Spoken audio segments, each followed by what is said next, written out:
Reggae music again. Robert Mugisa. The African Center for Treatment and Rehabilitation of Torture Victims, SCTV, and the Coalition Against Torture in Uganda, together in the fight against torture. Let's implement the Anti-Torture Law 2012. Let's fight torture and implement the law. Let's fight torture and implement the law. Tukwatire wamu, tulwanyisa okutulugunyizibwa mu Uganda. Tukwatire wamu, tulwanyisa okutulugunyizibwa mu Uganda.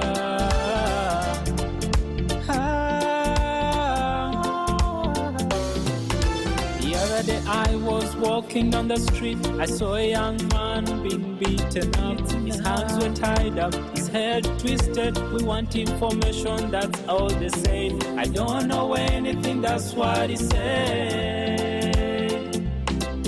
I don't know anything, please, that's what he said.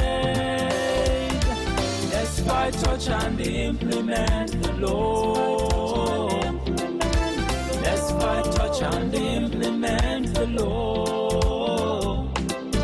Tukwatire wamu, tulwanyisa okutulugunyizibwa mu Uganda. Tukwatire wamu, tulwanyisa okutulugunyizibwa mu Uganda.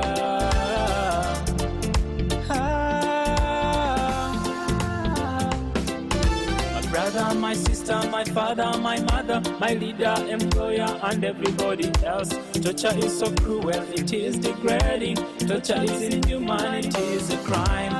Let's stand together no matter who we are. Let's fight and fight until we overcome. My brother, my sister, my father, my mother, my leader, employer, and everybody else. Torture is so cruel, it is degrading. Torture is inhuman, it is a crime. Let's stand together no matter who we are. Let's fight and fight until we overcome the crime of torture. Let's fight torture and implement the law. Let's fight torture and implement the law.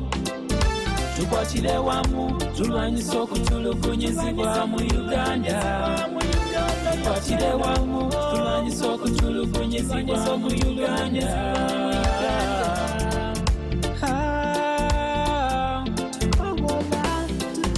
Let's fight torture and implement the law. Let's fight torture and implement the law. Tukwatire wamu, tulwanyisa okutulugunyizibwa mu Uganda. Tukwatire wamu, tulwanyisa okutulugunyizibwa mu Uganda.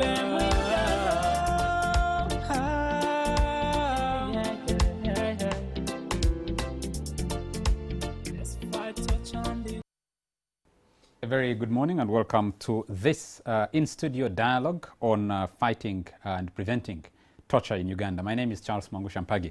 We'll have two teams. One is a team right here in studio and another team is joining us. Some other members will be joining us via Zoom link or Zoom call. I can see the gentleman and the lady there are already waiting to join us here. Let me introduce. In studio, to begin with, I have Dr. Katebalirwe Amoti Wairumba. He's the acting chairperson of the Uganda Human Rights Commission. Very nice to have you, sir. Thank you very much indeed, and good morning, viewers. I also have with me here in studio, I have Barbara Kauma Bugembe, Assistant Director of Public Prosecutions in the Office of the Directorate of Public Prosecutions. You are in charge of Field Operations Department. Good morning, viewers and panelists here. I'm very glad to be here. Thank you. Very nice to have you. I have with me Major General Henry Masiko Moses. He is the Chief Political Commissioner of the Uganda People's Defense Forces. Very nice to have you, Major General. Thank you, Charles. Good morning, viewers. Nice being here to participate in this dialogue. I have Nicholas Opio. Nicholas doesn't need a lot of introduction when it comes to these issues. But Nicholas Opio works with Chapter 4, Uganda. Very nice to have you. Pleasure is all mine. Thank you for having me, and good morning to the viewers and my fellow panelists. Okay, let me see who I have online. I have Esther Nabuire Waswa. Do I have you? Do I have Esther? We'll be checking on, let me just confirm the other members that we have online. I should have Mr. Ayeda Kochani. Ayeda Kochani? Yes, Mr. Kochani, very nice to have you. You'll be speaking to us very shortly. Mr. Kochani works with the United Nations Human Rights Office in this country, and he'll be speaking to us. The Honorable Nabatanzi is not with us yet from Parliament. Should be joining us in a moment from now. Do I have Pastor Baguma? Pastor Baguma? Pastor Baguma Bifred. Some of these people are not with us yet, but they will be joining us. I'll introduce the other members in a moment. We're discussing torture.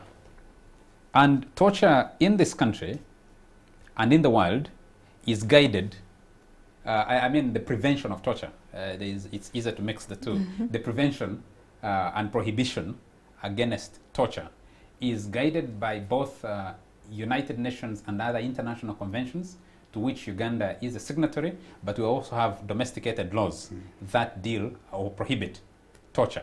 There are more recent ones, there are those that go backwards, but the progression has not been bad overall. Can I start with Mr. Ayeda Kochani and ask you to make a brief a brief remark in form of introducing us to why we're having this discussion now, especially as we continue to battle with COVID-19 and the restrictions that it has caused, and reports that it has actually increased incidences of torture in this country. Once we have heard from you, I will ask the Honorable Nabatanzi if you've been able to join us from Parliament to also make brief remarks, and then I'll come to Dr. Katebalirwe to also speak to us. So, Mr. Yeda, if you could use maybe about 5 minutes. Thank you very much, Your Excellencies, ladies and gentlemen. My name is Robert Kochani. I'm the Country Director for the Office of the United Nations High Commissioner for Human Rights in Uganda.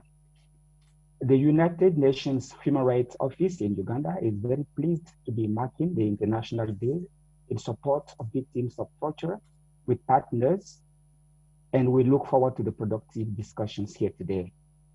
Through various activities around the country, including radio talk shows, we are raising awareness about the need for all of us to do more to prevent and address torture.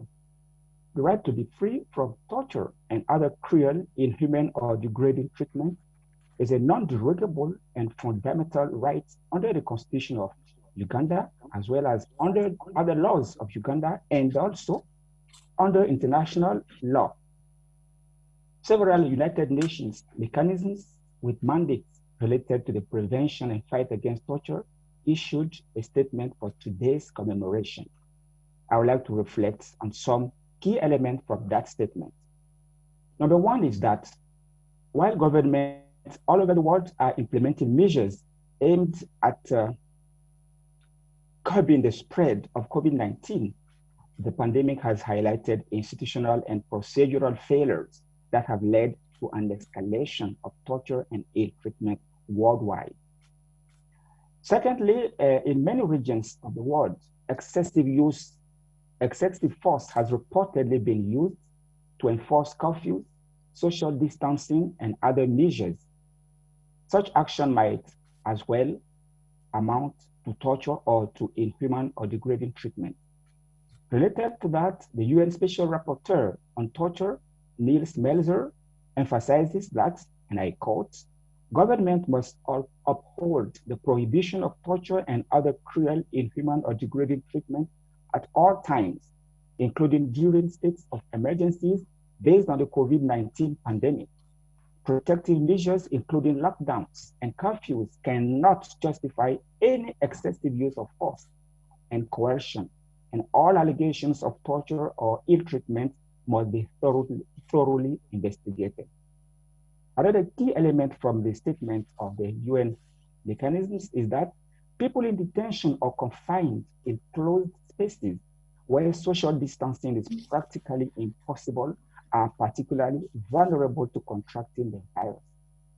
Connected to that, Sir Malcolm Evans chairperson of the subcommittee on the prevention of torture underlines that, I quote, states should reduce prison populations by further resorting to alternatives to pretrial detention and incarceration with the existing alternatives of non-custodial measures.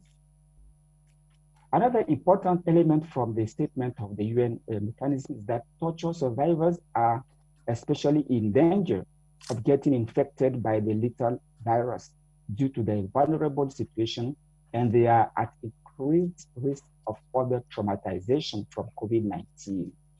In relation to that, the chairperson of the Board of Trustees of the United Nations Voluntary Fund for Victims of Torture, Dr. Vivienne Nathanson, reminds us of the following, and I quote, torture victims are burdened with physical, social, economic, and mental health problems. They may also lack the living conditions that allow them to guard against the spread of the virus, end of quote. Ladies and gentlemen, as I end my statement, allow me to make, in line with the guidance from international human rights mechanisms, 3 key recommendations that, in my view, are relevant to Uganda. We first encourage Uganda to ratify the optional protocol to the Convention Against Torture and Other Cruel, Inhuman, or Degrading Treatment and Punishment to allow increased access to detention facilities. This will enhance efforts to prevent and safeguard against torture, cruel, and other forms of ill treatment and punishment for persons in custody. Secondly, we call on the relevant authorities to ensure that perpetrators of torture are brought to justice without fear or favor. In this context, the recently adopted Human Rights Enforcement Act, as well as the Prevention and Prohibition of Torture Act and its enabling regulations, provide, in our view, a solid basis for holding perpetrators of torture accountable. We hope that this will act not only as deterrent against torture, but also offer due redress to victims of torture. Finally, we call on all relevant stakeholders to support and provide holistic assistance to torture victims. This includes legal, medical, psychosocial support, which is key to ensuring that torture survivors can rebuild their lives. Let us all stand up for human rights and end torture once for all. I thank you for your kind attention. Thank you very much, Mr. Yeda. And allow me now to also introduce the other 2 members that we have on Zoom that I hadn't introduced earlier. We have Miss Esther Nabwire Waswa from the African Center for Treatment and Rehabilitation of Torture Victims. She heads programs. Do I have you, Esther? Yes, you have him right here. Thank you. And Pastor Baguma, Pastor Fred Baguma, Executive Director. Yes, I'm hearing you. Thank you. Very nice to have you joining us in this discussion on prevention and prohibition of torture as we mark the World Day Against Torture. I want to turn to you, Moti Katebalirwe, to speak to us from your where you sit at the Uganda Human Rights Commission. Give us a brief remark and then we'll launch into the discussion. Thank you very much indeed, moderator. I would like really to begin by stressing to the viewers the context of this, the day we are commemorating today, 26th. And I want to do it at 3 levels. First of all, very briefly, the international level, then our national level, and then the purpose for this day. At the international level, as the viewers have already heard from the previous speaker, I think we go back to the year 1984, when the Convention Against Torture and Other Cruel, Inhuman, and Degrading Treatment and Punishment was adopted. And then that convention was followed by the declaration of 26th June every year to be commemorated as a day in support of the torture victims. That's at an international level. And therefore, that's why today we are commemorating this day as a result of that what was decided by member states of the UN in 1997. But at a national level, which is more relevant to us Ugandans and very important, we go back to the year 1987, no, 86 really, when the present government came into power in January. And immediately, this is very important, immediately the government came into power. That same year appointed a commission of inquiry into the violations of human rights in this country by past governments, from independence up to that year. The commission of inquiry worked, but while it was still doing its work, in 1987, the government signed the convention I have just talked about. Therefore, making real, it's stating that the commitment of the government of Uganda and Uganda as a country to the prevention of torture in this country. Then that commission I've talked about of inquiry produced its report in 1994, and immediately after that we had the Constitution, the 1995 Constitution. And that Constitution took care of the recommendations that were made by the Commission of Inquiry. And in two ways.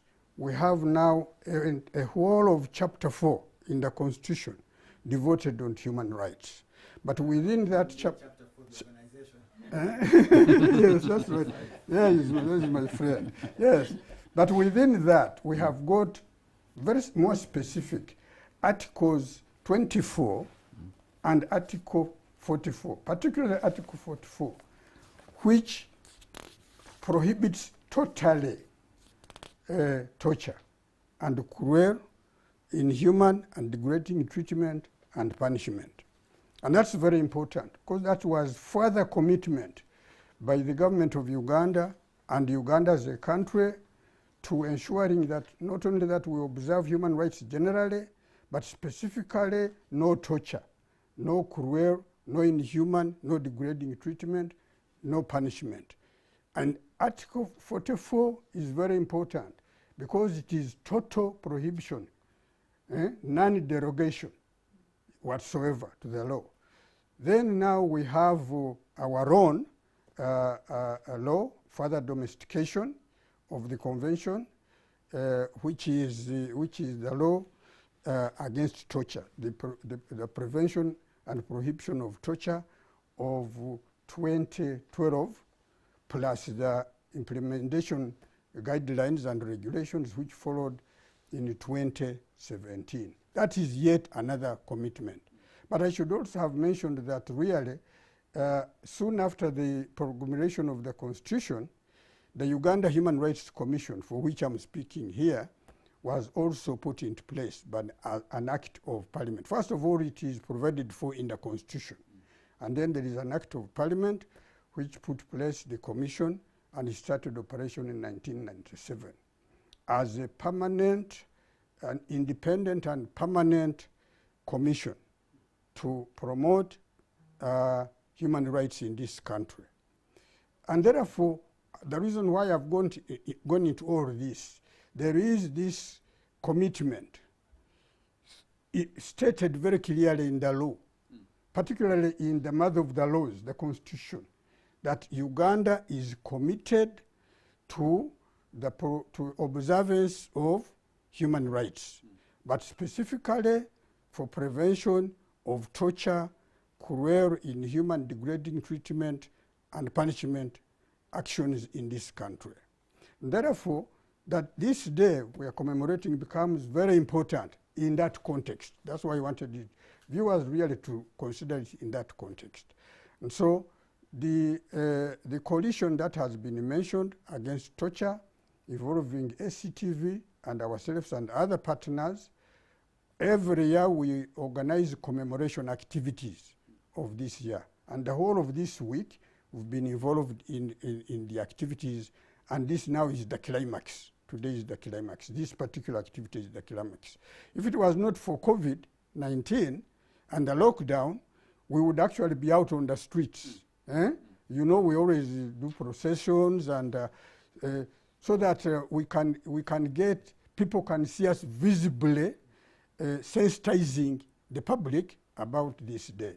But now, because of the current situation, we are doing it scientifically. Adapting to yes, the situation. That's right, yes. Okay. Nevertheless, it's very important for the viewers to understand the importance of today and the theme of, you have already heard the theme, speak out against torture during the present situation in which we are, and even after. Don't stop. The most important thing is for us to sensitize the public about what torture is about, what kind of people get involved into torture. I think we probably will get more deeply into that. And what about those who suffer torture? What are they entitled to as part of their rights?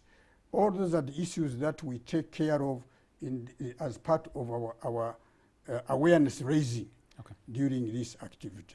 I think for the moment I could stop there. Thank you very much. I just wanted us to locate these in the various instruments that you have you just enumerated to us. And we start with the Ugandan Constitution, Chapter 4, as we talked about it. I think Nicholas is in an even better position to talk about Chapter 4 because he founded the organization primarily for the defense and protection of these rights. So if you start from Chapter 20, Article 20 of the Constitution, you have fundamental and other human rights and freedoms. And the Constitution states, fundamental rights and freedoms of the individual are inherent and not granted by the state. And then it says, the rights and freedoms of the individuals and groups enshrined in this chapter shall be respected, upheld, and promoted by all organs and agencies of government and by all persons. I want you to allow me to jump quickly to the article you referred to, Article 24. Respect of human dignity and protection from inhuman treatment. It says, no person shall be subjected to any form of torture or cruel, inhuman, or degrading treatment or punishment. And then you referred to Article 44. Article 44, I'll jump to that quickly, and then we can ground our discussion this morning. Article 44 is on prohibition of derogation from particular human rights and freedoms. And it says, notwithstanding anything in this Constitution, there shall be no derogation from the enjoyment of the following rights and freedoms. A, freedom from torture and cruel, inhuman, or degrading treatment or punishment. B, freedom from slavery or servitude. C, the right to a fair hearing. D, the right to an order of habeas corpus. Charles, I think it's important to read Article 221 as well. Article 221. It's very instructive. Yes, in the okay. context of this Let's look at Article 221 as well. Or do you want to go to it, Nicholas? I don't have a copy of my constitution, but the 221. brief of Okay. it is... No, we are here. Is on the responsibility of security agencies to respect, uphold human rights. Okay, we are here, Article 221. Security organizations to observe human rights. It shall be the duty of the Uganda People's Defense Forces and any other armed forces established in Uganda, the Uganda Police Force and any other police force, the Uganda Prison Service, all intelligence services, and the National Security Council to observe and respect human rights and freedoms in the performance of their functions. Is that it, sir? Yes, sir. Great. So the debate for me is, if you locate this from way back 1984 to the ratification in the first place and the domestication to Uganda's assent or signature to the International Convention in 1987, the journey we have walked is fairly long. And where I want to begin this discussion is beyond creating awareness, beyond acting on it. Why do we find ourselves in the situation we find ourselves today? I want to start with you, Nicholas, because you're on the activist side. You're on the street. I want to start with you on that. Why do we find ourselves where we are? That we're talking about speaking out today, which is the International Day. Why are we there? To use an anomaly that might be appropriate to describe the state in which we are like people in abusive relationships. We are like partners who went to a church and wedded, but are cheating on their partners, they are abusing their partners. because Uganda has signed this marriage certificate that the doctor has elaborated. So it's hanging that marriage certificate on the wall, but at every occasion we're violating the vows that they made to uphold the sanctity of their marriage. Because torture in Uganda, Charles, is more prominent by its abuse as opposed to its respect. I think for me there are a couple of reasons, and I want to proffer 3 of them here. First, we must recognize that the Ugandan state is built on a culture of violence. We use violence to resolve even the pettiest of problems in our community. We use violence to seek, to obtain, and to retain power. So the culture of violence is deeply rooted in our society, so that people, in fact, even celebrate people who are violent and abusive. This very building where we sit was the Nalufenya of past regimes. It was called the Nile Mansions. Skulls were discovered here when this building was being renovated. They've only changed, they went to Nalufenya and other places. So the culture of violence permeates Ugandan regimes. It's still functional. Yeah, functional as a police station. Yeah, as a police station. So violence permeates every level of our society. The culture of violence is number one. And so it's going to be a difficult thing for us to address unless we address the cultural problem of violence. Secondly, Charles, oftentimes we look at torture as a technical problem. So we prescribe laws and regulations. We don't have a shortage of laws. So torture is not a technical problem for which we need more regulations and more laws. Rather, torture is, as I said, a cultural problem that we must address it from that perspective. Unless we stop promoting the culture of violence, we will not have torture eliminated from our society. Thirdly, I think for me that there has been a lot of legalese as an approach to addressing torture. Prosecute, imprison. But imprisonment in and of itself has not been successful in stopping or preventing crimes from being committed. It doesn't matter how many people you lock up, crimes will always be committed unless you address the problems. And I think for me, there is a social problem as well, alongside the cultural problem, that it doesn't matter what I do for a living as long as I feed my children and take them to a good school. There's a social acceptance of certain values in our society, and as such, these values tolerate violence. And those values permeate a certain tolerance of a disregard of values. I would imagine that there are no good and bad values. The values should be. Yeah, you put it more articulate than I am. My English is not very good. That's exactly the point that I meant. And so you then have all these beautiful government institutions are institutions that are not metaphysical, but they are run by human beings and they have their own failings. And they come from this society that condones violence. Incredible work that they have done, but that work in itself is not the answer, it's only a answer to the problem of torture in our country. I want to go to Major General Matsuko. If you look at the foundation of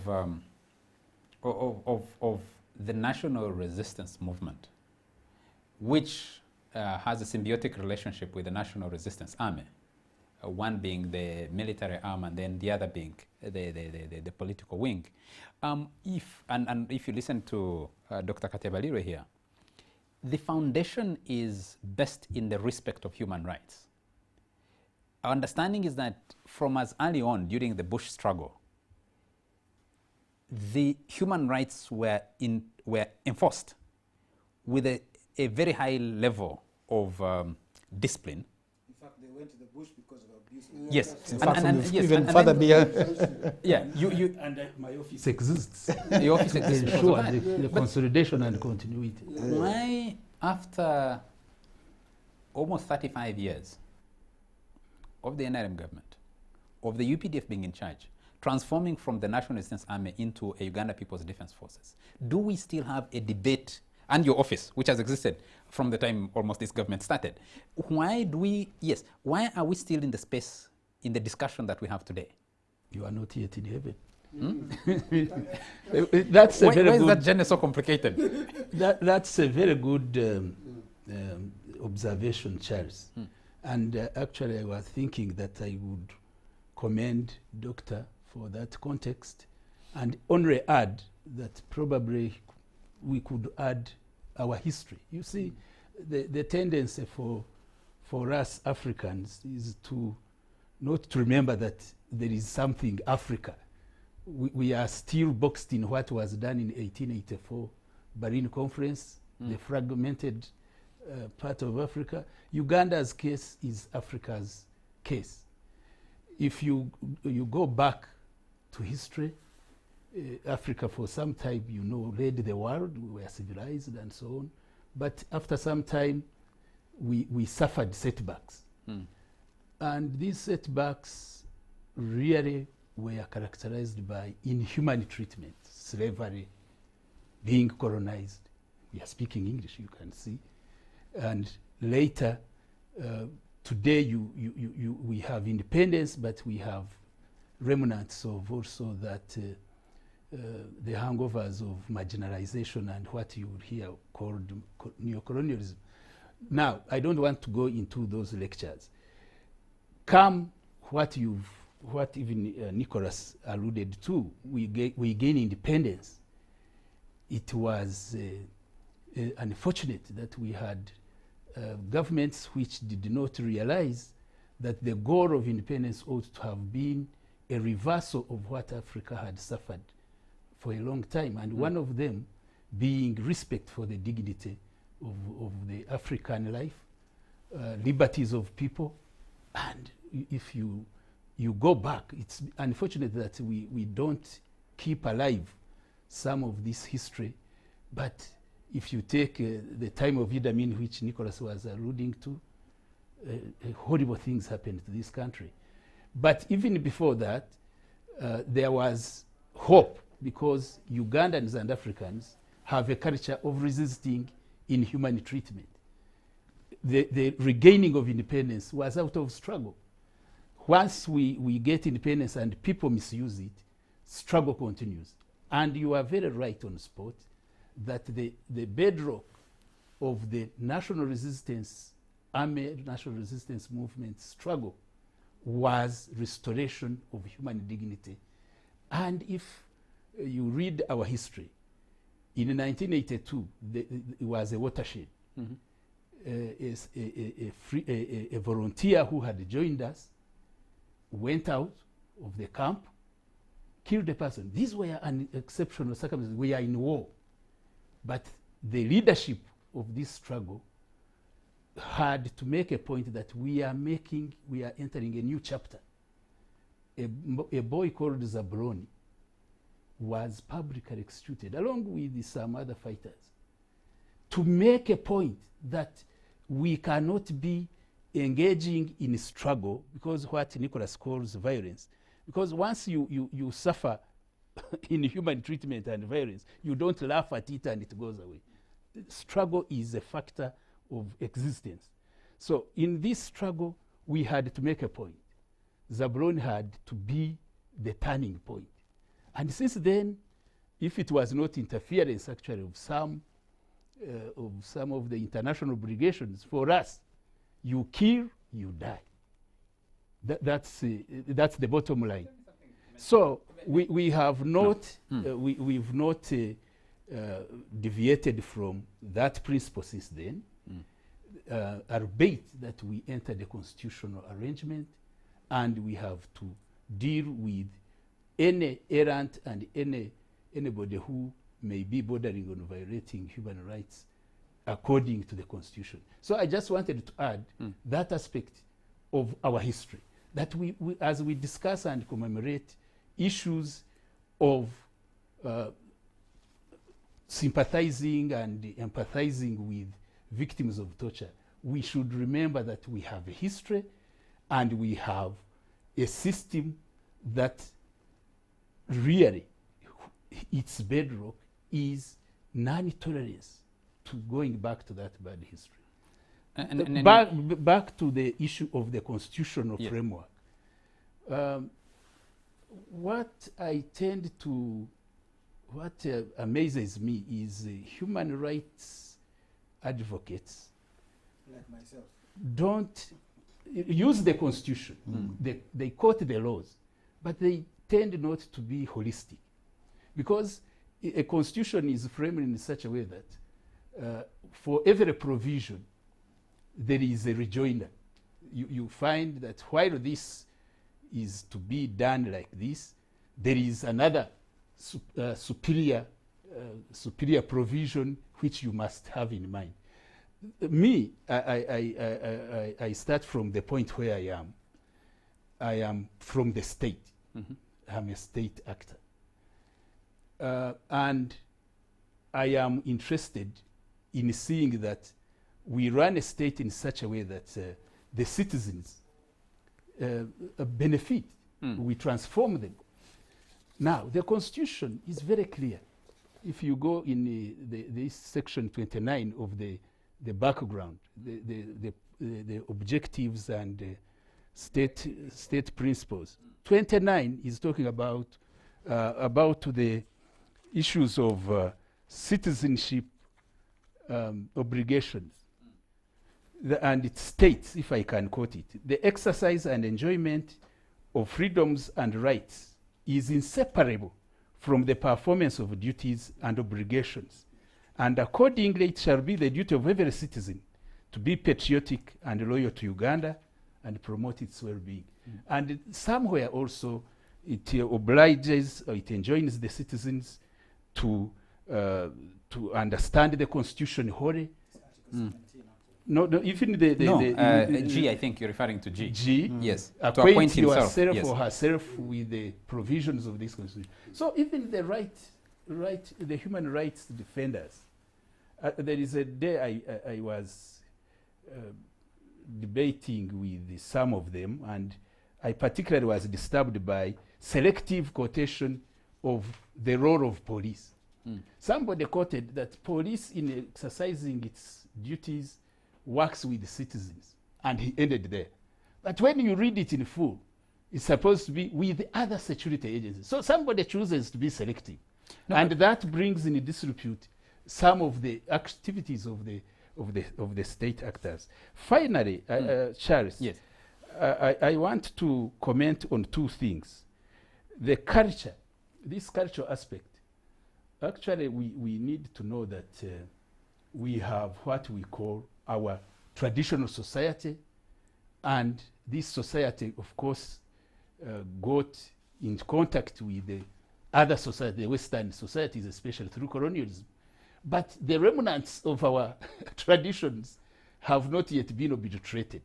So what Nicholas could be alluding to, some of the values, you find the international standards, they tend to summarize everything as if we are at par in terms of values. Some of our societies, because of the nature of the economic transformation, are still pre-industrial, are still pre-modern. And this aspect which you call torture, traditionally was sort of glorified. And the president recently came out in 2017 to say, please, let's understand, you, the international community, understand that we are still dealing with the transitions. There are some aspects of our tradition which glorify torture, when you do wrong, there is a tendency to say you must pay for that wrongness through. So this must be appreciated. We are moving towards removing some archaic traditional aspects, but they are with us. You don't wish them away.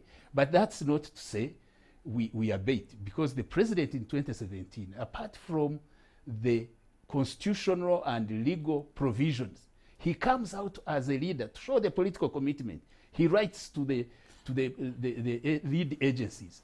He says, look here, this issue of torture I am hearing about, you need philosophically to know why it comes, and logically why it is not a good method. So in our country, that is a reference. Anybody who talks about torture in Uganda must refer to that political commitment.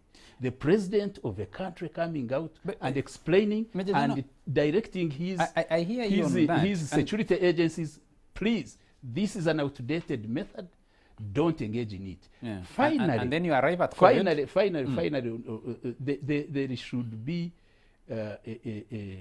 when we are discussing these matters, it takes two to tango.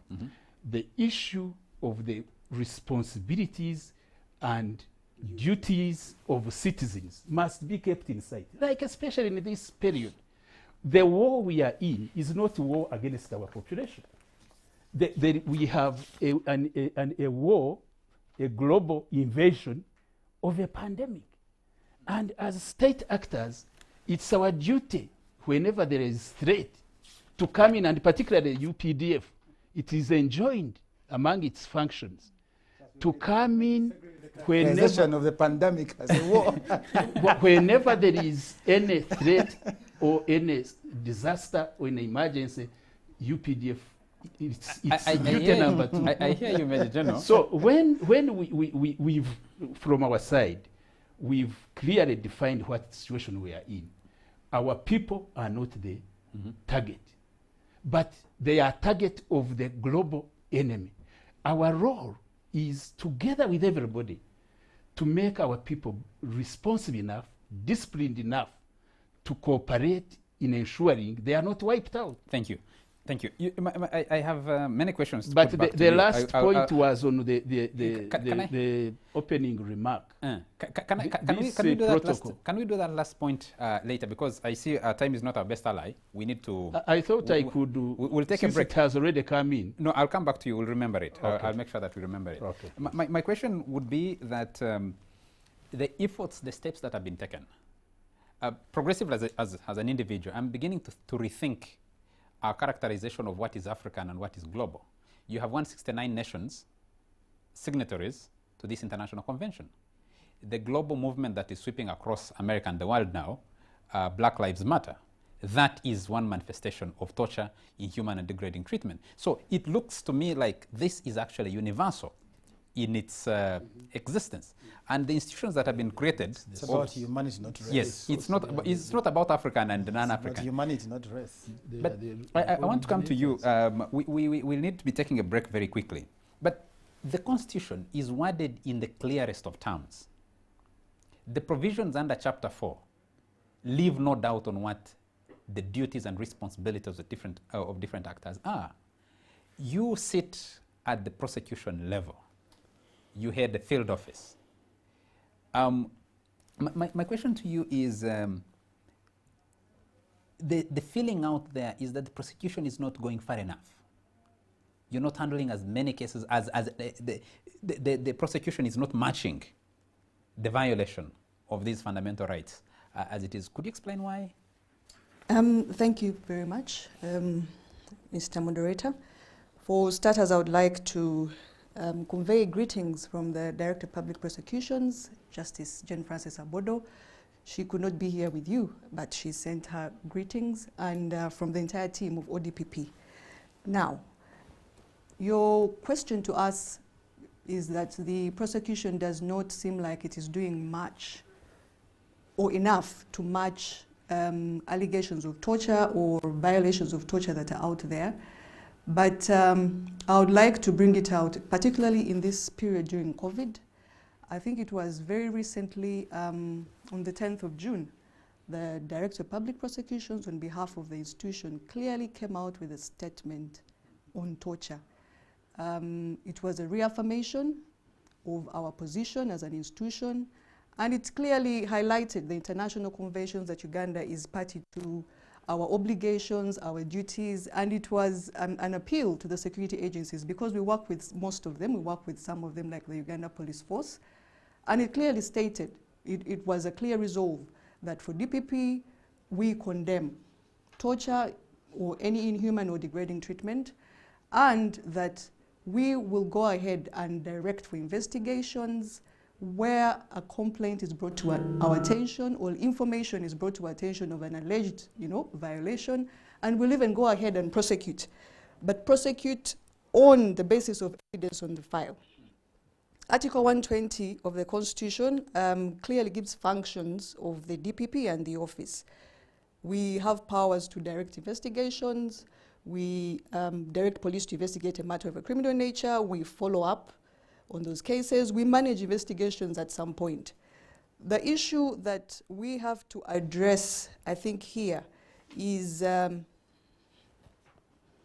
we have violations of torture that sometimes are reported in the press, that are reported on social media. But I want to put it to you, when you match that with what has been reported at the police, okay? What has been reported at police, a file opened up and a file forwarded to DPP, at times it does not, you know, it does not, yes, it does not match. So the issue is, I don't know if our people out there in the community should actually be told of their rights, should know of their rights, because if the issue was that we are trying to speak out on this yes. day. If the issue was that we have sent, you know, we've gone to police and filed complaints, nothing has been done about our files.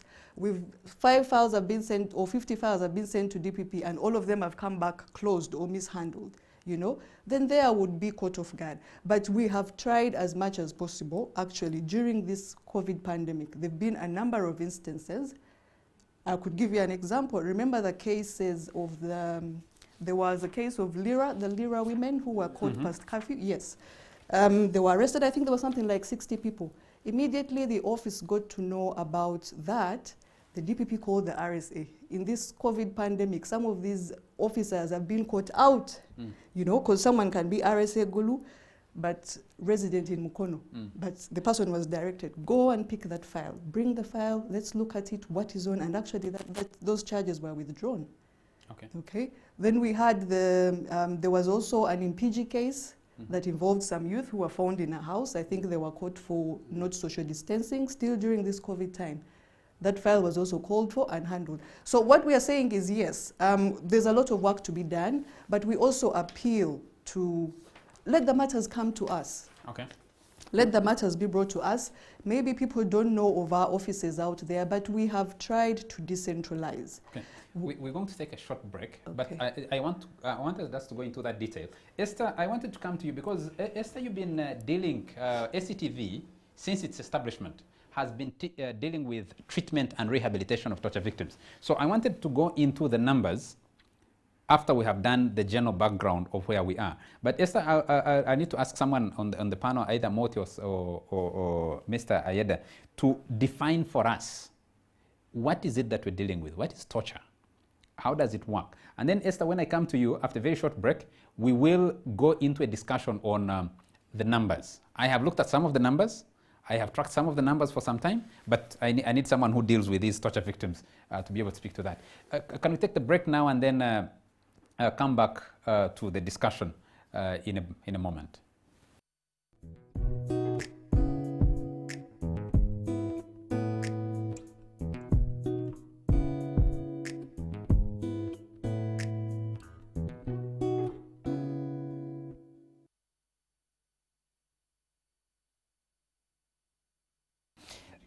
Welcome back. Welcome back. We're still in this dialogue on this day, the 26th day of June 2020, where we're discussing, it is the International Day Against Torture.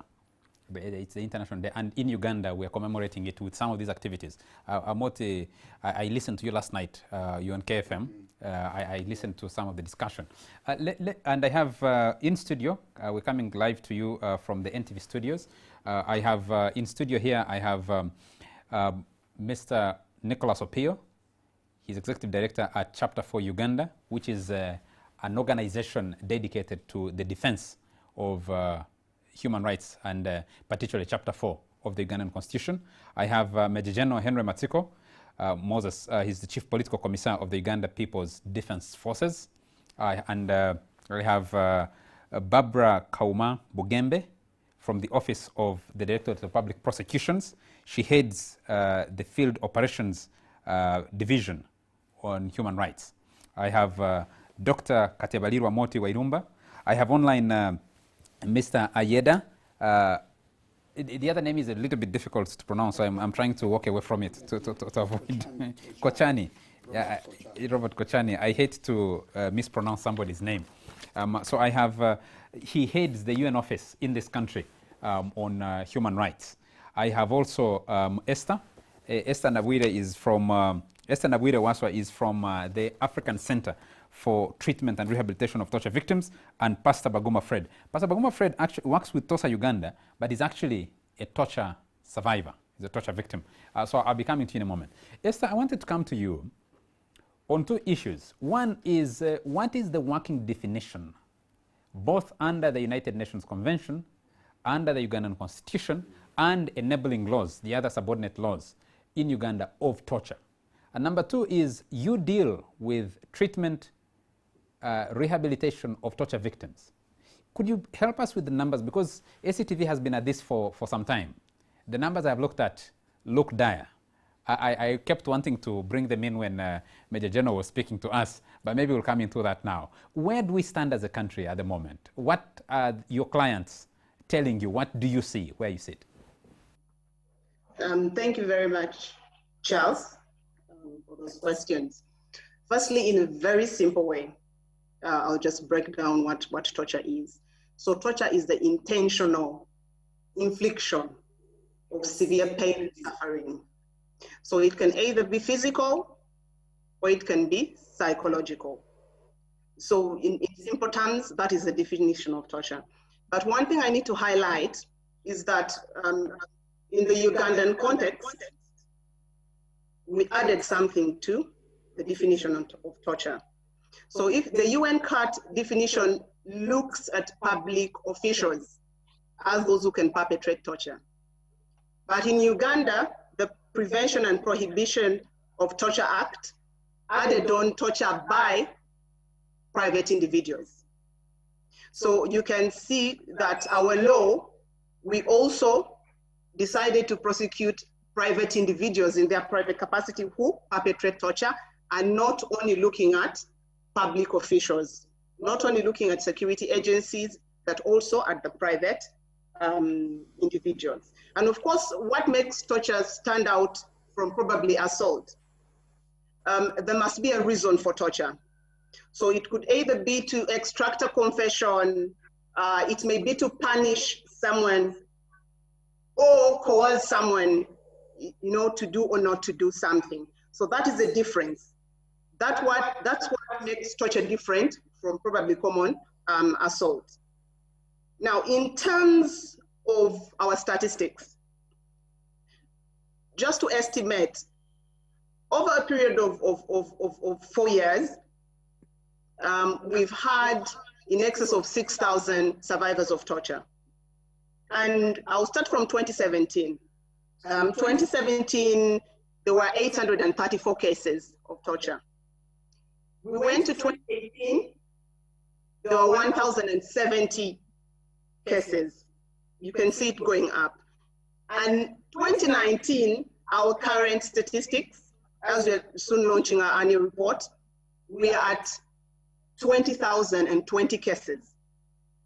So already that shows you that torture is on the rise in this country, which is really something which is very, very disheartening. And in terms of who are the alleged perpetrators of torture, police has been at the top of it. And from the discussions, police says they are the ones who interact more with the citizens, and therefore the cases of torture against them will be more, because they're the ones who actually interact more, because they're supposed to protect and serve the citizens of Uganda. Then the other perpetrator, of course, is the army. And for 2017 and 2018, the police was at the top. But now our statistics of 2019 clearly show us that the UPDF is at the top.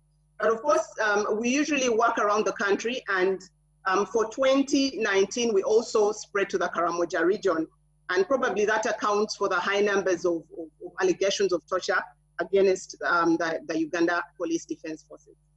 And as an organization, what do? We treat and rehabilitate survivors of torture. And this is what then we use for conducting our advocacy. Of course, it's important to advocate against torture from an informed perspective. And we find that the survivors of torture, of course, what is more common is physical torture. But currently we are also seeing that psychological torture is also on the increase, because now it's easier to identify physical forms of torture. And of course, what is prevalent is the kicking, the beating, the blunt force trauma. And we have seen this during this period of COVID-19, as the security agencies were trying to enforce the presidential directive, then they resorted to torture. However, from the discussions, as I was listening into my colleagues, and they were situating torture right from our culture, the culture of violence, our history of violence. For me, I reflect and I say, now, from that history that we've had of violence, from the culture we've had of violence, we moved a step, we have put in place laws, enabling laws, we have the policies in place, but torture is still prevalent. How exactly are we going to then start changing attitudes and perceptions towards torture? Firstly, for those in authority, the security agencies who are at the forefront of torturing, but also of our citizens to be able to speak out against torture. Our history has disadvantaged us. Because of the violence, we find that we are not confident, we are so passive that we are not speaking out about these issues. And for me, I think it will take us to a place where it is too much for the citizens to handle that. Then it is going to, there's going to be an explosion, because at one point, these issues have to be addressed. Then I will also tell you about the survivors of torture, and that is why we're here, to commemorate this day. Because the level of suffering, the level of torture is so inhumane. It is so degrading. It totally erodes, it totally erodes the humanity. It kills the spirit. And the issue about torture, it does not only affect the individual who has been tortured. No, it also affects the immediate family. It affects the community. It affects productivity. So therefore, it is important that then we think through that where is the problem and how can we be able to address this problem. I would actually even relate torture. The budget was actually read. Esther, can I come back to you? And during this COVID period, yes, we've received different cases of torture. Okay. In terms even of the rehabilitation, how the state is rehabilitating survivors of torture. Let's come back. Let's come back to that. If you look at the health sector, are there resources which are allocated towards let's come back to that a survivor of torture is rehabilitated? Thank you. Let's come back to that debate in a moment. Let's come back to that debate in a moment. I wanted to bring in a torture survivor to tell us, how does it manifest itself? How has it affected you? Pastor, are you with us? If you could come in. Pastor, are you with us? Yes, share with us. I'm with you. Yeah, briefly share with us your experience and how you have managed to overcome this, where you are now, and what do you tell other people out there who might be in the situation you've been in? I'm greatly honored to be part of this session where we are discussing a pertinent issue on torture. And while actually we are even commemorating the day in support of torture victims internationally and domestically here.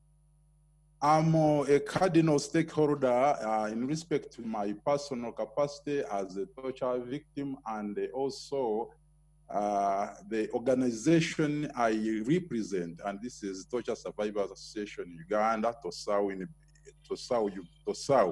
in brief.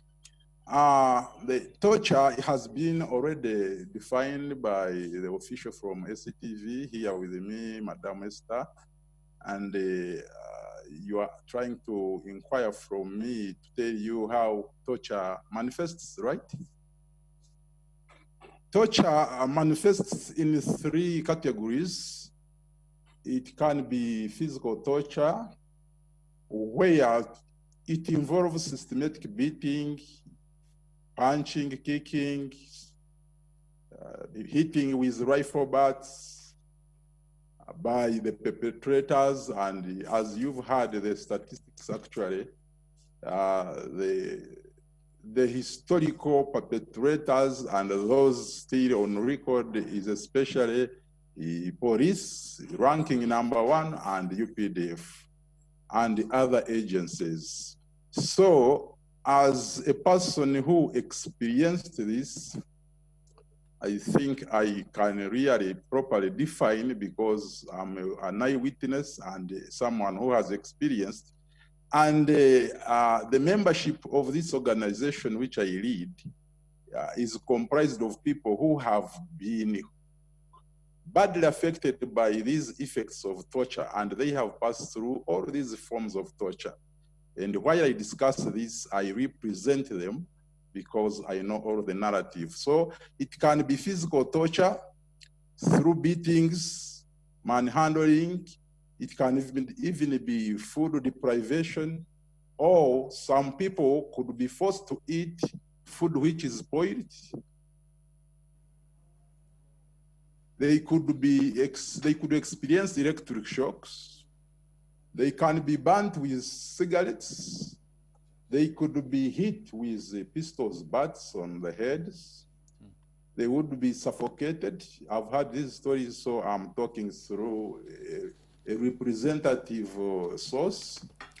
Others would be forced kandoya and suspended. Pastor Baguma. Others could be, yes, please. Pastor Baguma, can you tell us your own experience? When was this? What exactly happened to you, and why? All right. My own experience happens in the year 2001. Yeah, we're actually the first, I think, the first batch of torture victims, and having, that was a year of elections, and those elections actually were tainted with a lot of violence and a lot of arrests and detention, allegedly that such people maybe who could have identified with some opponents, some political opposition elements, could be actually, arrested and detained, and charges labeled against them, charges of subversion to government, and any other concocted charges. Okay, so in your case, that is the year that I experienced this. What can you explain to us? What did you experience? What happened to you? Yes, I was arrested and detained incommunicado in those infamous safe houses, and I experienced all of this that I'm trying to narrate: physical, mental, and all these forms of tortures: physical torture, mental torture, or psychological torture. Yes, another form could be pharmacological torture, where chemicals may be used to make someone maybe drowsy, or to initiate the person into confession, and others. But that one I didn't experience it. It is quite sophisticated, and I have no experience about it. Okay. So, what's the membership of TOSA Uganda? TOSA Uganda how many members do you have? Has a membership of about 50 people, 50 members, and we have open membership policy. And while we think that most people are potential survivors, potential torture victims, and while even other victims are out there unheard of, and they don't know where to seek information, we believe that we keep having to reach out to them, and maybe when we get an opportunity on the media, as we present such programs, we needed to call on them to join us, because our mandate is to disseminate information and advocate against torture, as we mobilize those people, as we do outreaches to them, so that we can help them with basic counseling and support. And then maybe many times we need to refer them to specialized organizations like SCTV. African Center for Treatment and Rehabilitation of Torture Victims, where they are given holistic treatment and medical assistance, counseling, and legal advice, given medical reports, which facilitate them to have their litigation process through. Thank you. Thank you, Pastor. Listening to some of these experiences and knowing what we know, I want to come to Dr. Katebalirwe. I've looked at the numbers. I heard you talk about the number 6,500 torture victims, which Esther has also talked about now. But you also have another very staggering figure, which is the awards you have given as the Uganda Human Rights Commission. And many of these have gone unpaid. Mm-hmm. Looking at an organization established when Uganda Human Rights Commission was established and the cases you have dealt with, do we need to ground this debate, speaking out, in history or in the future? We were talking about numbers of torture victims during COVID. You're talking about an unresolved case, which is now going through private prosecution. The president talked about it. Major General was talking about the president speaking in 2017. He talked about it in this COVID period of MP Zake. Do you find your office in a very difficult situation, difficult position? Well, in terms of what? Because as far as Uganda Human Rights Commission is concerned, the Constitution gives us independence, mm-hmm. as I said. We are really entrenched. Our commission is entrenched in, in the Constitution, and you know the meaning of that. Our powers are very clearly defined in the Constitution. And we have got, we have a tribunal which exercises powers of court. Mm-hmm. So in that respect, really, we are empowered, I should say. Legally, we are well empowered. The only problems we have, which I would like to highlight here really, is support in terms of our capacity to operate. It's support in terms of human resource, inadequate human resource, for us to be able, for example, to handle the complaints that are brought to our Constitution, because we have to investigate, they have to be investigated thoroughly, collect evidence, and then we have to decide whether we can handle these complaints either through mediation, mm-hmm. or through the tribunal or amicable settlement by the parties themselves. So we have we need capacity to be capacitated in terms of financial support. We find ourselves depending to a large extent on donor funding and government support being inadequate. But also... Does that speak to the commitment to make your office functional? Someone will ask, is it just a question of resources? Is it commitment? The other thing is, I think it was you talking at the media center not long ago, when you said that you have issued awards through those, through the tribunal, up to 6 billion? No, let me clarify that one. I'm glad you are raising it, because the other day when I read the statement to the media, the impression we gave was not correct.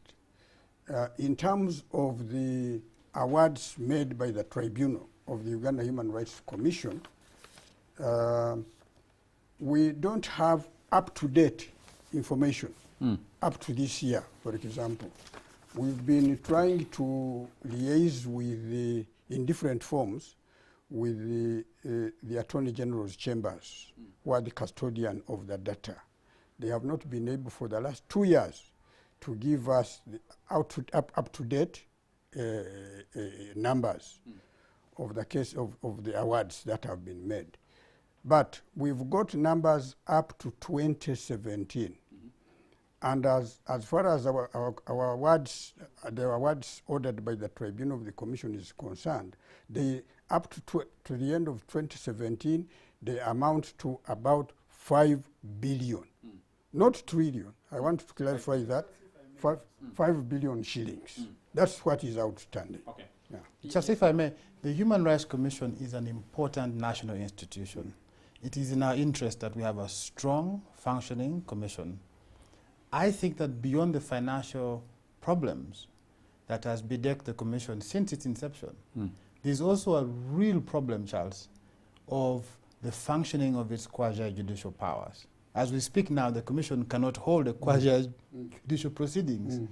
I'm a victim of torture myself. In 2016, when General Kaihura and his crowds tried to lynch the lawyers in Makindye, we reported the case at the commission. I've never had back.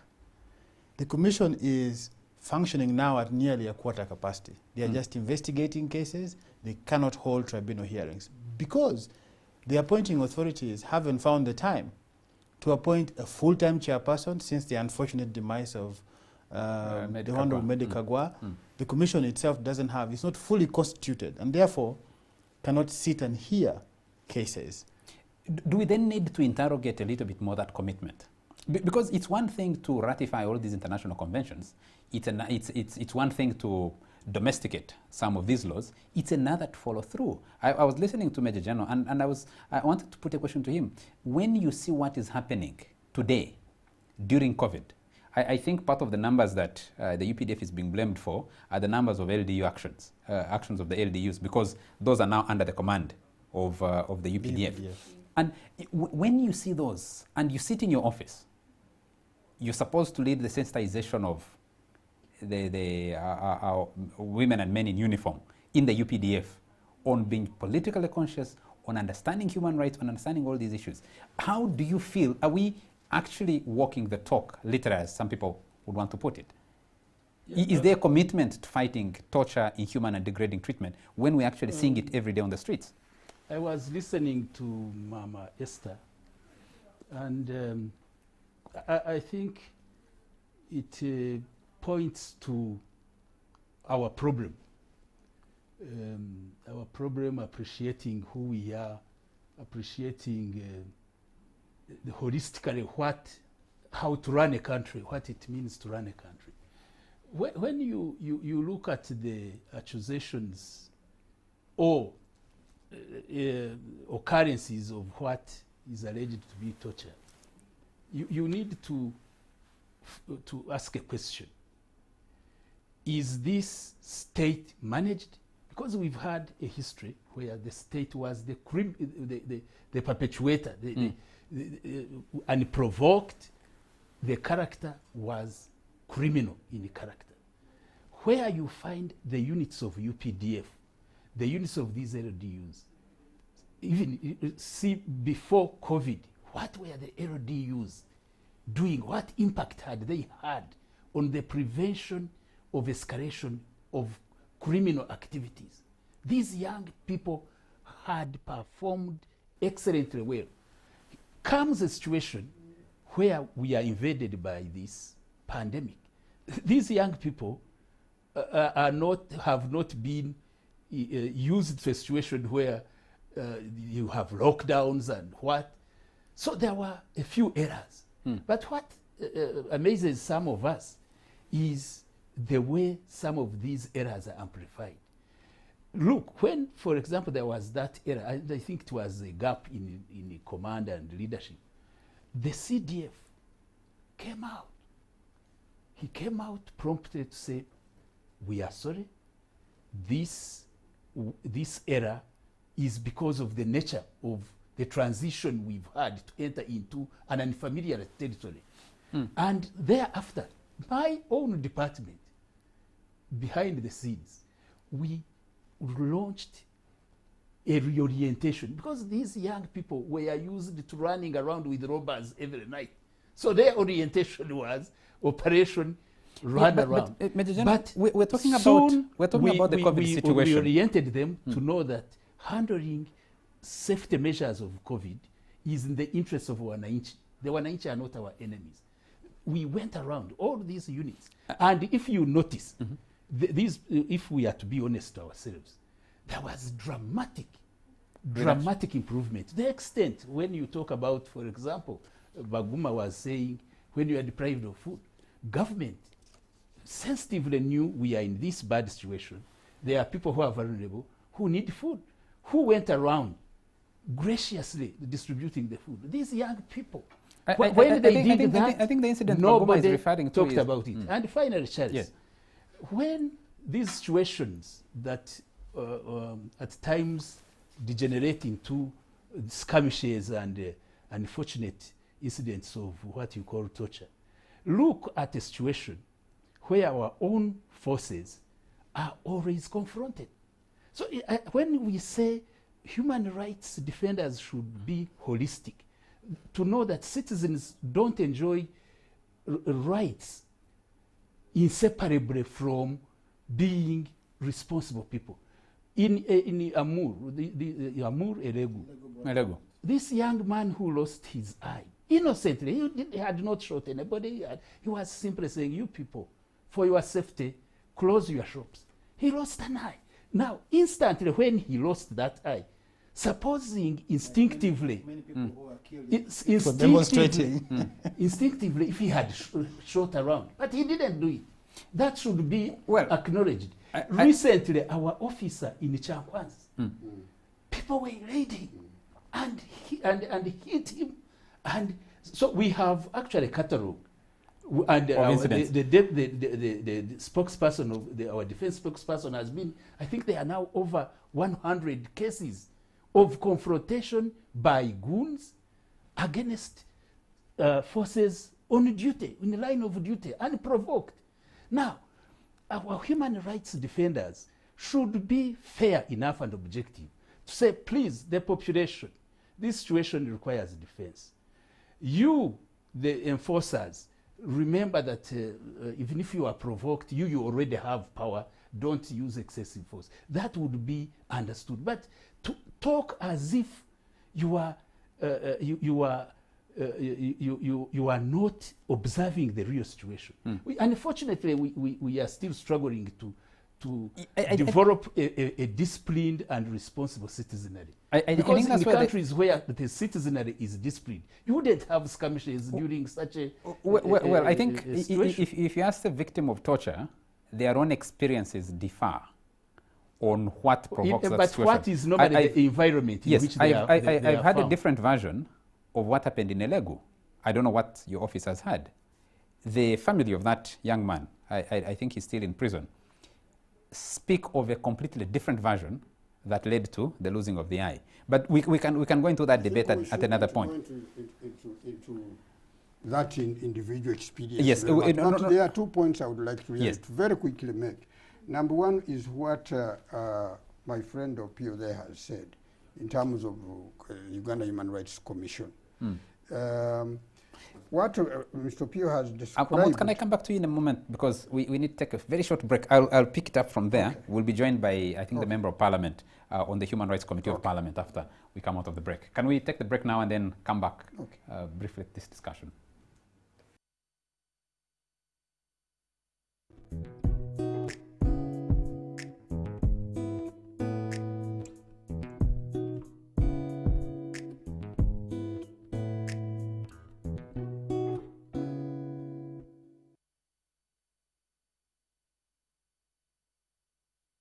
It is the 26th of June 2020, and we are commemorating the International Day Against Torture, and we're coming live to you from NTV Studios. I have a fairly large panel, so I'm going to request that my panelists, as we move towards the end, because we have very little time left, we make our contributions very, very brief to allow all of us to interact.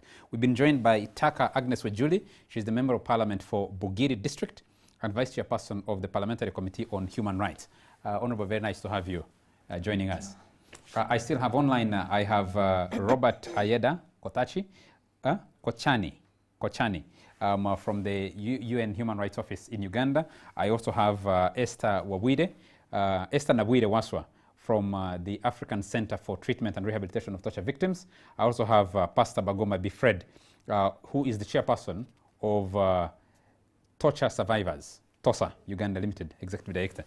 And I'm going to request you, we're at some stage of discussion, which I want to pick up from. Let me start with Patrick Ayeda. If in summary, you've been listening to all this discussion for the last 1.5 hours, you sit the UN Human Rights Office, which is looking at the global level. But for Uganda specifically, if you could make your brief intervention, your experience here, what is it that you're looking at? What kind of, from where you sit? Thanks a lot. And once again, I greet my friends, my brothers and sisters who are on the panel. It's good to see you. It's been said already, but let me emphasize that Article 1 of the Convention Against Torture is the one that technically defines torture and degrading treatment. And of course, torture may have some historical, cultural, and other roots as highlighted by some of the speakers. But it is important that we agree that it's commonly agreed that torture is a global concern, as highlighted in the statement by the UN mechanism that quoted in the morning. 170 countries have ratified the Convention Against Torture, and which emphasizes again that it's a global problem.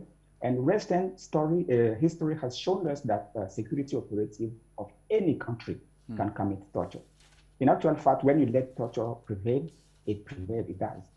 So we praise Uganda for going extra mile on torture by extending it to private actors.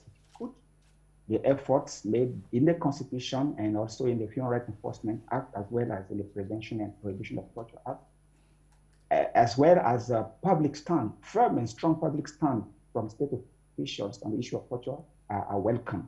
But these should be followed by strong and consistent actions, both on the prevention side and also on the actual punishment of perpetrators of torture according to the laws, of course, and the effective care for victims.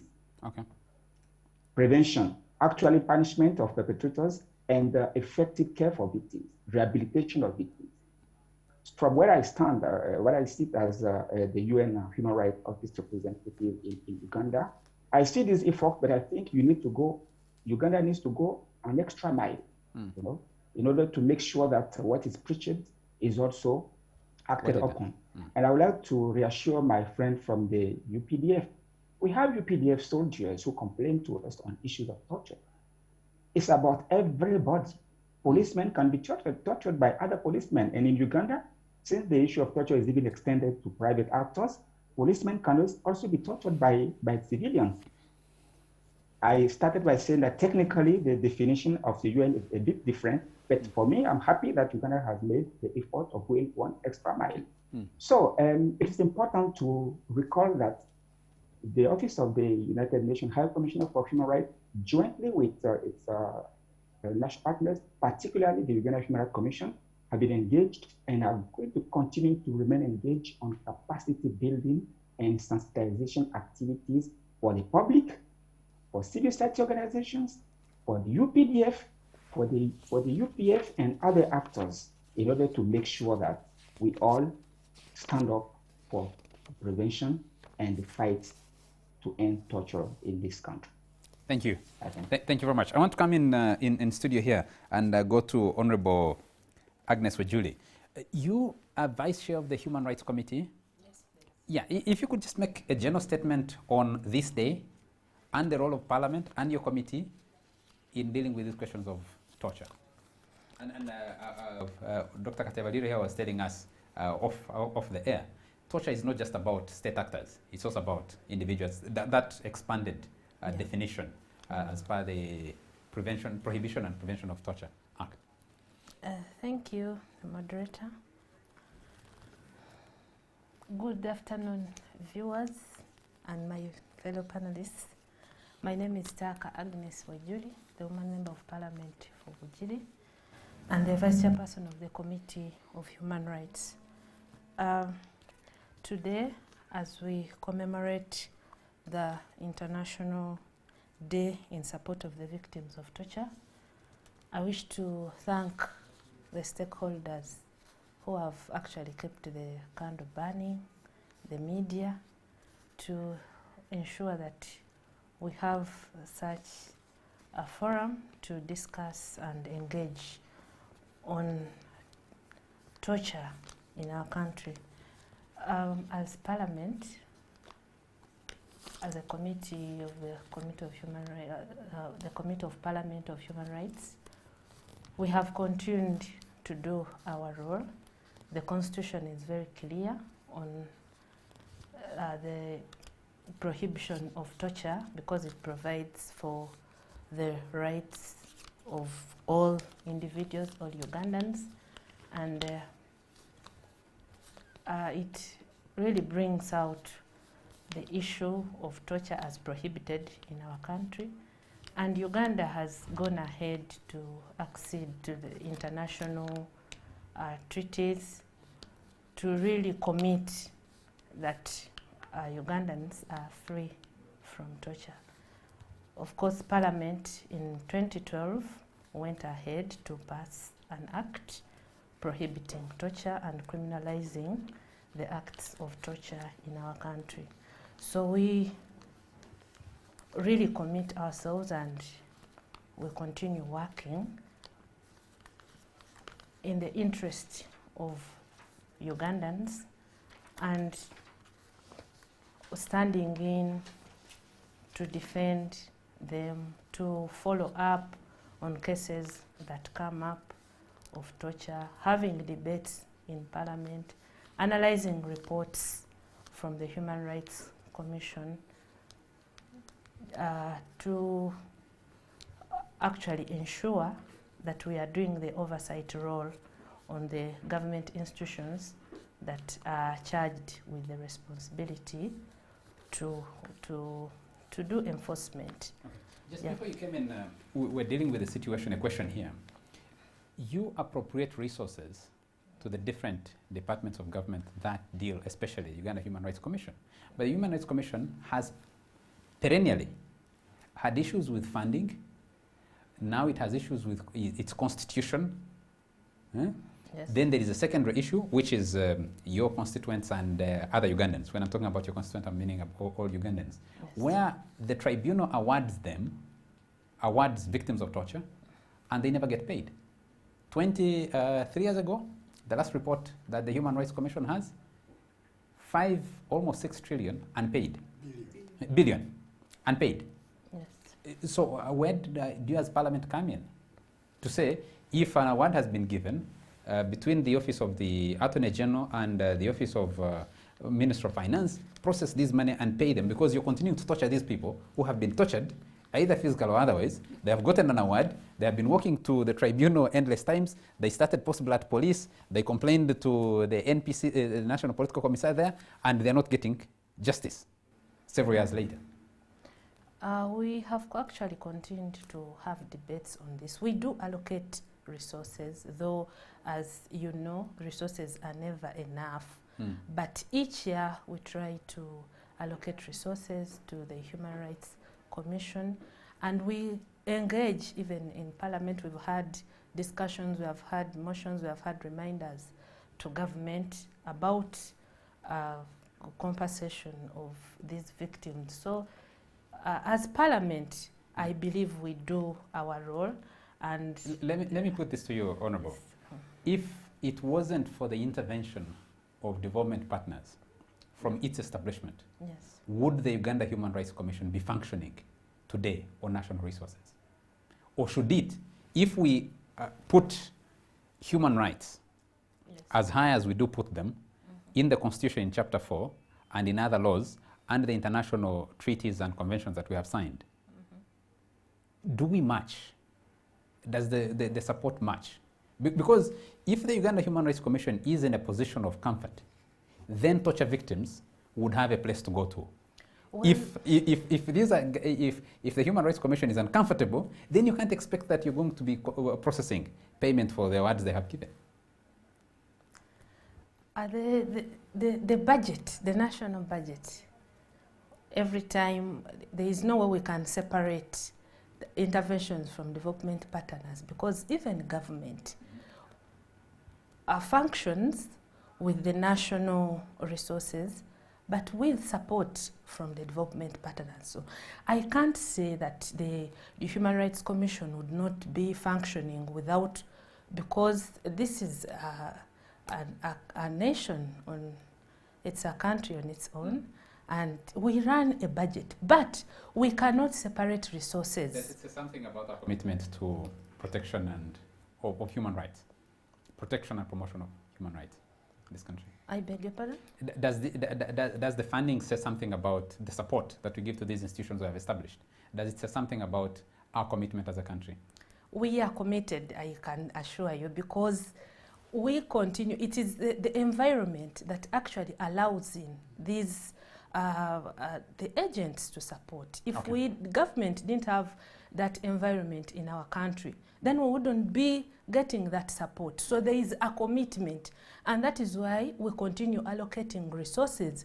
But we do this minding that we will get support, because all the aid is encompassed in the national budget. And we do all that analysis to ensure that the activities of the Commission are funded, because we know that there is a source that will cater for this, so let government do this, so that we put together the little resources to see that the human rights are actually defended. I want to come to the DPP, the office of the DPP.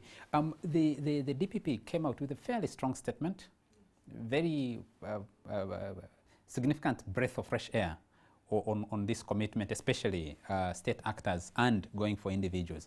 From where you sit, what kind of support would you need as the DPP from both the other agencies in government and people like Human Rights Commission, people like the NPC, the UPDF, people like the police, CPC. CPC, yes. Yes, CPC, apologies, and the police. What would the DPP need to make sure that, one, the complaints are followed, successfully prosecuted, and people complain and say, if you're going to court, you're a victim of torture, you're going to court and coming back all the time, you get exhausted by the journey, you get exhausted by endless adjournments. What kind of support do you need? For starters, first of all, to handle these cases and prosecute them effectively, it involves the whole almost criminal justice chain. I told you earlier, we work very closely with police. The police go out to the field, they investigate the cases. We can advise them on channels of investigation to carry out. So where I would start from, I think between us and police, there's need for government support and maybe even donor support for trainings. You know, people need to be enlightened on these laws. People need to know what these offenses entail. So we need support in that regard. If an officer is informed on what to look for in a torture investigation, then it will, you know, it will make the prosecution of the matter easier. So we definitely need support. We need reference materials. You find an officer in Kumi, you know, there's no internet, he has no laptop. Is he going to have time to look for, you know, the PPTA? He will definitely most likely even charge under the Penal Code Act. So we're looking at that and saying, please, the different stakeholders, the donor community, think about incorporating us in your programs of support in regards to training and all. And for probably the Chief Political Commissar would say, please try and train and orient your officers to know what their duties and obligations are. So we don't have instances where, yes, but you know, people actually need at times even refresher, you know, because even us as prosecutors, you do try advocacy, but over time you keep reminding people should know that you do not, you know, treat anyone inhumanely, you will be charged, and those are the consequences. Could you clarify for me? We have made a shift. Initially, it was the responsibility would fall on the institution. For example, the Uganda Police. Most of the awards have gone against institutional, wrongs. But now, the individual can be held personally responsible. Could you explain that to us? There's actually a new act, a Human Rights Enforcement Act. Yes. It was an act sent to by the President in September 2019. And I think in Section 10, it clearly provides that if an individual, personally or in association with others, participates in a violation of a right or a fundamental human right, at the end of, you know, the prosecution, you can be held accountable. And that act actually provides for, apart from the general punishment where people are awarded are convicted and sentenced to an imprisonment, there's provision for compensation, many other awards. That also applies in the Prevention and Prohibition of Torture Act. So some compensation can be ordered, restitution can be ordered, rehabilitation, someone was incurred psychological torture for someone to be treated, so that would a portion of that can be, court can order for the expenses to be paid part of that individual officer who was found to be held accountable. Okay. Between you and the tribunal, you share the prosecution bit. The tribunal will mediate, will give an award after hearing to the after listening to these complaints. How would you rate your own success in getting convictions and successful prosecutions? Yes. If I put it that way. To clarify that the tribunal normally handles the civil bit because people go for awards for compensation. For us, we handle the criminal bit because DPP under Article 20, we handle the criminal prosecution, you know, and lead to a conviction and a sentence, and you know, then the award can come in as the law provides for now. What I would say is we have done to the best of our ability. Like I told you in the beginning, we need people to come up and report these instances. If they don't report these instances, then it becomes a challenge. When SCTV talks about something like 2,000 cases, clearly, you get it. We have not received those complaints. We've been working closely with SCTV. I think by last year, we've engaged. They've come to us when they are following up on cases. We encourage people, bring them to our attention. We work closely with the Uganda Police Force Directorate of Human Rights, who actually supervise their PSU. So it investigates cases that involve officers who have violated human rights. But if there are no complaints, then it will be hard for us to follow up. Thank you. I want to come to you, Doctor. From where you sit, because this also will constitute your closing remarks. We have very few minutes to get out of here. What do you, in line with this theme, speak out against torture during and after COVID-19 in Uganda? And where you sit, the incidents you have dealt with over the years, what do you think the Human Rights Commission needs? What kind of support do you need from Ugandans, from us in the media, from other actors, to be able to function and ensure that human rights are put up there? Because if people are living decently and in dignity, then the output is going to be much better. They're more confident about themselves. I was going to follow up on the issue of the constitution of the commission. Yes, sure. Although now we're in the situation in which we are, is because of the passing on of the late Kagwa, the former chairperson. Therefore, once we don't have a chairperson, even if we have now more than 3 commissioners, still the commission is not constituted. But what the experience we are in now is not the first of its kind. Even in the past, when the term of the commission has expired, and it takes time for a new commission to be put in place. Sometimes 10 months, coming to a year, without any commission in place. So things like now the tribunal functions come to a halt. For example, now, we've got our annual report for the year 2019, actually ready now to be presented to Parliament, because constitutionally that's what we are required to do, present our annual report to Parliament every year. And we normally want to do it by March. But the law says that report must be signed by the chairperson. And we don't have a chairperson to sign it. I am just an acting. Can't you sign it as acting chairperson? I mean, the law says it's the chairperson, and I'm not a chairperson. Then so that is another function now which is at hold. So we need, whenever there is need to fill the gap or to constitute the commission, you know, action should be taken timely so that this is done, and then the functions of the commission can go on. Okay. I wanted also to comment on what my brother here, Masiko, said.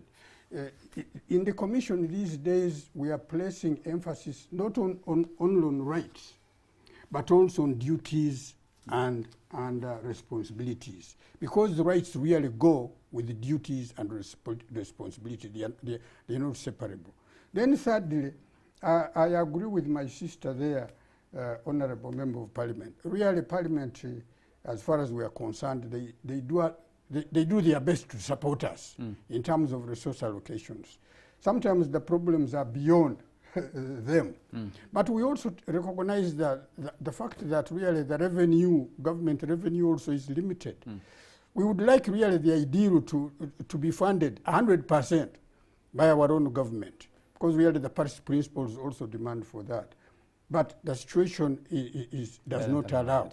Nevertheless, we want to make an appeal to Parliament, to government.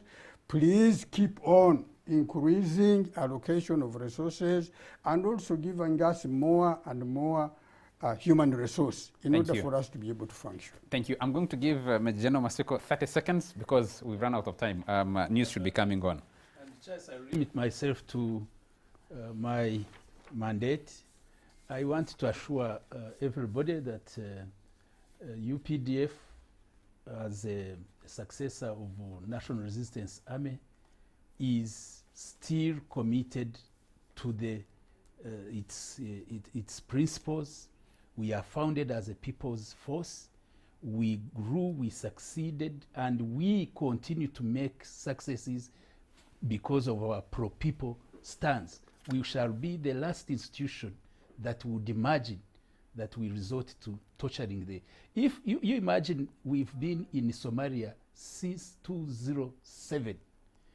If our credentials were not such that the bulk of the force is conscientized, there would have been a backlash. Thank you. I assure my sister that we invest in that sensitization.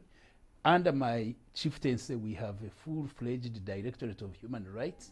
We are expanding to ensure all our major sensitive units, where at times there may be detention centers. Thank you. We have focal officers in human rights. I have a riot in production. Everybody's standing up, all my bosses are standing up, and we need to get out of here. So we can't afford any more discussion on this, I'm afraid. But I'd like to thank you very much, starting with you, Dr. Katyabalirwa Moti, for making time for this discussion. Barbara, thank you very much for making time to be on this discussion on this day. Thank you very much, Esther Nabwire, also from the African Center for Treatment and Rehabilitation of Torture Victims. I want to thank you, Major General Henry Matsiko. I want to thank Nicholas Opio. I want to thank Robert Ayeda Kochani from the country representative, UN Human Rights. And I want to thank very much Pastor Baguma B. Fred for making time for this discussion. The debate continues, and under the theme, Speak Out Against Torture. And as we have been saying, it's not just institutionalized. And Honorable, thank you very much for making it into this discussion. Yeah, unfortunately, we didn't have enough time. The Honorable Taka Agnes Wejuli, Woman Member of Parliament for Bugiri District, and Vice Chair of the Parliamentary, the Commission of Human Rights of Parliament of Uganda. Thank you very much. From me, Charles Mwangusha Mpagi, I'd like to thank you, our viewers, for joining us this morning and this afternoon. And keep it NTV. The discussions continue, and the commemoration of this day continues. So engage, read the conventions, read the laws in Uganda, and go to the offices that you need to go to from the DPP, Uganda Human Rights Commission, the UPDF, the Uganda Police, and other actors. Have a good afternoon.